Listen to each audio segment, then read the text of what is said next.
L'Esprit Saint procède du Père et du Fils, il est Seigneur et il donne la vie. Expression du Credo. Nous avons vu précédemment que depuis toujours et pour toujours, le Père et le Fils sont en face à face. Le Père, dans l'amour, se donnant en tout ce qu'il est au Fils, l'engendrant ainsi en Fils, le Fils, dans l'amour, se recevant de tout ce qu'il est du Père, dans l'action de grâce. Dieu, en effet, est amour, et le propre de l'amour en Dieu est de se donner totalement pour la seule plénitude de l'autre.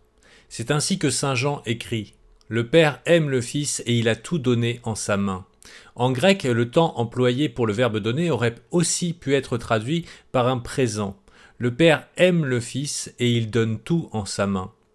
Autrement dit, c'est parce que le Père aime le Fils, un présent qui ici a valeur d'éternité, qu'il lui donne tout. Tout ce qu'il est, tout ce qu'il a, tout ce qu'a le Père est à moi. Aimer pour Dieu, c'est donc donner ce qu'il est en lui-même, sa plénitude spirituelle d'être et de vie, et cela gratuitement par amour. Et rien, absolument rien ne peut empêcher Dieu d'être ce qu'il est.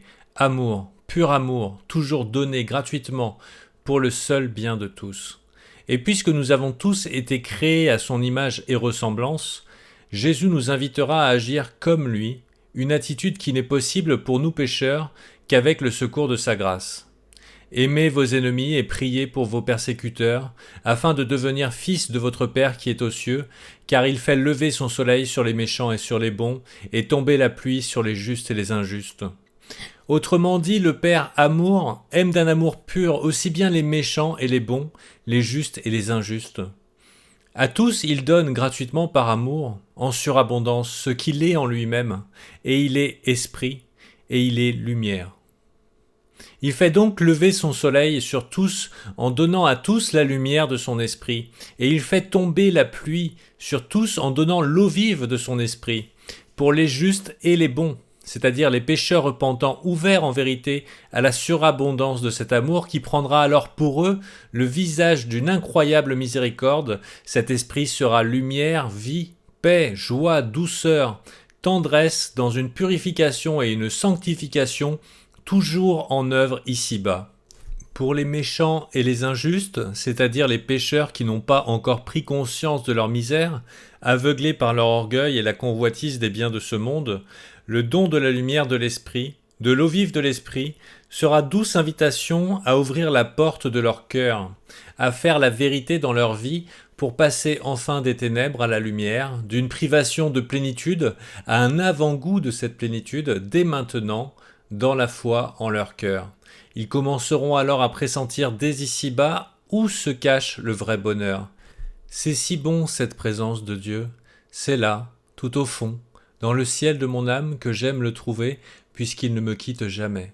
J'ai trouvé le ciel sur la terre, puisque le ciel c'est Dieu, et Dieu est dans mon âme. Élisabeth de la Trinité. Né du Père avant tous les siècles, le Fils est donc engendré par le Père, qui accomplit à son égard un acte d'amour éternel, totalement gratuit. Il se donne à lui en tout ce qu'il est, l'engendrant ainsi en Dieu né de Dieu. Dieu est amour, le Père est amour, en se donnant au Fils, il va lui donner à lui aussi d'être amour totalement, pleinement, tout comme lui, et cela en amour né de l'amour. Mais si le propre de l'amour en Dieu est de se donner, le Fils lui aussi, engendré par le Père, amour, né de l'amour avant tous les siècles, va pouvoir se donner comme Dieu seul se donne, de tout son être. Ainsi, en tant que le Fils se reçoit du Père en tout ce qu'il est, cette capacité à se donner sera encore pour lui un don du Père. Nous le pressentons en Jean 17,2, lorsqu'il prie son Père juste avant sa passion et lui dit « Père, glorifie ton Fils afin que ton Fils te glorifie et que selon le pouvoir que tu lui as donné sur toute chair, il donne la vie éternelle à tous ceux que tu lui as donnés. » Jésus est donc bien conscient que donner la vie est un pouvoir, une capacité qu'il a reçue du Père. Répétons-nous, depuis toujours et pour toujours, le Père est amour et il se donne entièrement, en tout son être au Fils, lui donnant d'être amour lui aussi tout comme le Père. Le Fils amour est donc lui aussi don total de lui-même, entièrement, tout comme le Père. Et c'est ainsi que de toute éternité, du don du Père et du Fils procède l'Esprit Saint. La troisième personne de la Trinité, autrement dit, lui aussi se reçoit en tout ce qu'il est, du don total et éternel du Père et du Fils. Il importe maintenant de faire une précision au niveau du vocabulaire que nous employons. Dieu est esprit, dit Jésus à la Samaritaine. Le mot esprit, employé ici sous la forme d'un nom commun, suffit donc à décrire tout ce que Dieu est en lui-même, l'infinie richesse de sa plénitude spirituelle, qui est aussi, nous l'avons vu, amour, et cela en tous ses aspects. Ainsi, lorsque saint Jean écrit « Dieu est lumière », la lumière dont nous parlons est une réalité spirituelle de l'ordre de l'amour. Tout en Dieu est amour. Nous disons aussi souvent que Dieu est saint. Et là aussi, l'adjectif saint suffit à caractériser tout ce que Dieu est en lui-même. Et cela d'autant plus qu'il vient d'un verbe kadash, qui en hébreu a comme sens premier couper, séparer, mettre à part. Donc, Dieu est saint en tant qu'il est le seul à être ce qu'il est. À ce titre, il est à part, incomparable. À qui me comparez-vous dont je sois l'égal, dit le saint. Réponse à personne, il est le seul à être ce qu'il est, Dieu unique. Le nom commun esprit et l'adjectif saint peuvent donc être employés ensemble ou séparément pour évoquer ce que Dieu est en lui-même, sa plénitude d'être et de vie. Ainsi le Père est esprit, le Père est saint, le Père est Esprit Saint, le Fils est esprit, le Fils est saint, le Fils est Esprit Saint. Mais lorsque nous évoquons la troisième personne de la Trinité, nous allons reprendre ces deux mêmes mots, esprit et saint, mais cette fois d'une manière différente, et donc avec un sens différent. Esprit Saint ou Saint-Esprit devient alors un nom propre, pour évoquer quelqu'un d'unique, cette personne divine qui n'est ni le Père, ni le Fils, mais qui, tout comme le Père et le Fils, est la seule à être qui elle est. Le Père, le Fils et l'Esprit Saint sont alors trois personnes divines qui existent de toute éternité. En face à face les unes avec les autres, bien distinctes l'une de l'autre, leurs différences étant à la base de leurs relations éternelles. Et dans le mystère de ces relations, le Fils en face à face avec le Père se reçoit du Père en tout ce qu'il est, et cela de toute éternité, gratuitement par amour. Et l'Esprit Saint en face à face avec le Père et le Fils se reçoit lui aussi du Père et du Fils en tout ce qu'il est, et cela de toute éternité, gratuitement par amour. Alors si Dieu est esprit et si Dieu est saint, l'Esprit Saint, troisième personne de la Trinité, est donc lui aussi esprit et lui aussi saint en tout son être. Il s'agit donc simplement, lorsque nous employons l'expression Esprit Saint, de bien faire attention à ce que nous évoquons. Soit l'Esprit Saint non propre qui renvoie à une personne divine, la seule à être qui elle est, à ce titre en tant que personne, elle ne peut être qu'être en face à face avec le Père et en face à face avec le Fils, ou Esprit Saint non commun et adjectif qui renvoie tous les deux à ce que Dieu est en lui-même. Alors ces deux mots peuvent s'appliquer à chacune des trois personnes divines, soit séparément, soit tous les deux ensemble, et cela pour évoquer ce qu'elles sont toutes les trois en elles-mêmes, ce par quoi elles vivent et s'expriment. Cette plénitude spirituelle est ainsi tout à la fois dans le Père, dans le Fils, en tant que le Fils la reçoit du Père de toute éternité, et dans l'Esprit Saint, en tant que l'Esprit Saint la reçoit du Père et du Fils de toute éternité.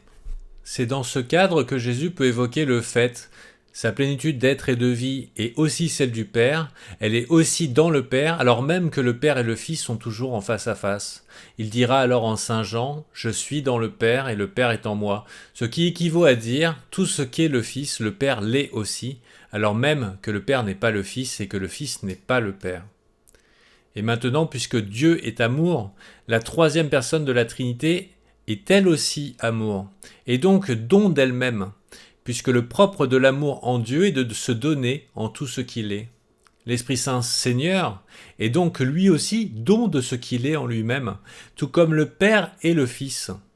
Puisque Dieu est esprit, l'Esprit Saint Seigneur donne cet esprit gratuitement par amour.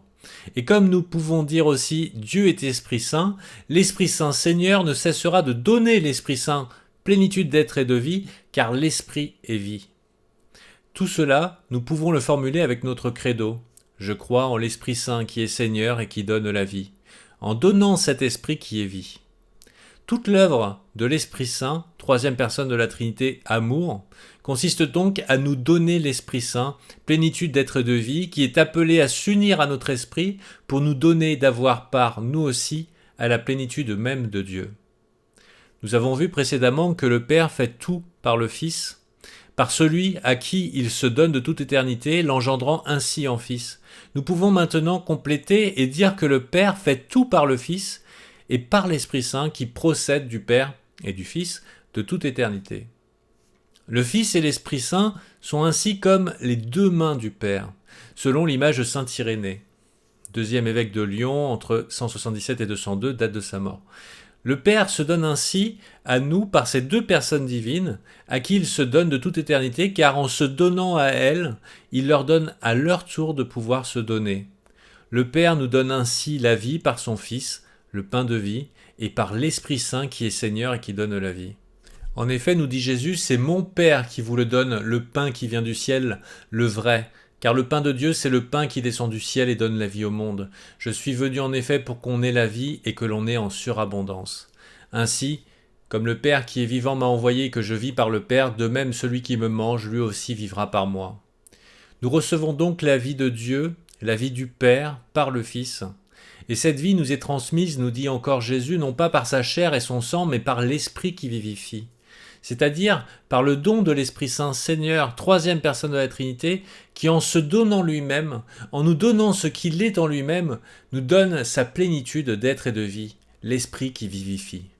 C'est ce que Jésus affirme après avoir insisté de manière incroyable sur l'accueil par la foi et dans la foi de sa chair donnée pour la vie du monde, et de son sang versé pour la multitude en rémission des péchés. Amen, amen, je vous le dis, si vous ne mangez pas la chair du Fils de l'homme, et si vous ne buvez pas son sang, vous n'aurez pas la vie en vous. Celui qui mange ma chair et boit mon sang a la vie éternelle, et moi, je le ressusciterai au dernier jour. En effet, ma chair est la vraie nourriture, et mon sang est la vraie boisson. Celui qui mange ma chair et boit mon sang demeure en moi, et moi je demeure en lui. Et après une telle insistance devant la réaction de certains, « Mais comment celui-là peut-il nous donner sa chair à manger? Elle est dure cette parole, qui peut l'entendre ?» Jésus leur dit, « C'est l'esprit qui vivifie, la chair ne sert de rien. » Nous le constatons donc avec cet exemple de l'Eucharistie. Si le Père fait tout pour nous par le Fils et par l'Esprit Saint, c'est-à-dire qu'il se donne à nous par le Fils et par l'Esprit Saint, à qui il se donne de toute éternité, le Fils, lui aussi, fait tout pour nous par l'Esprit Saint, à qui il se donne, lui aussi de toute éternité, lui donnant de pouvoir se donner. Le Fils se donne alors à nous par le don que l'Esprit Saint Seigneur ne cesse de faire de lui-même. En vérité, je vous le dis, déclare Jésus, celui qui croit en sa parole a la vie éternelle, par l'Esprit Saint qui est Seigneur et qui donne la vie. Heureux alors ceux qui croient sans avoir vu, car cette plénitude d'être et de vie est bonheur profond, pour quiconque accepte de la recevoir dans la vérité de sa misère reconnue et offerte au Père des miséricordes, à Jésus, Sauveur du monde, et à l'Esprit Saint, Consolateur, au Dieu unique, amour, don pur et gratuit de lui-même, pour le seul bien de tous. Diacre Jacques Fournier.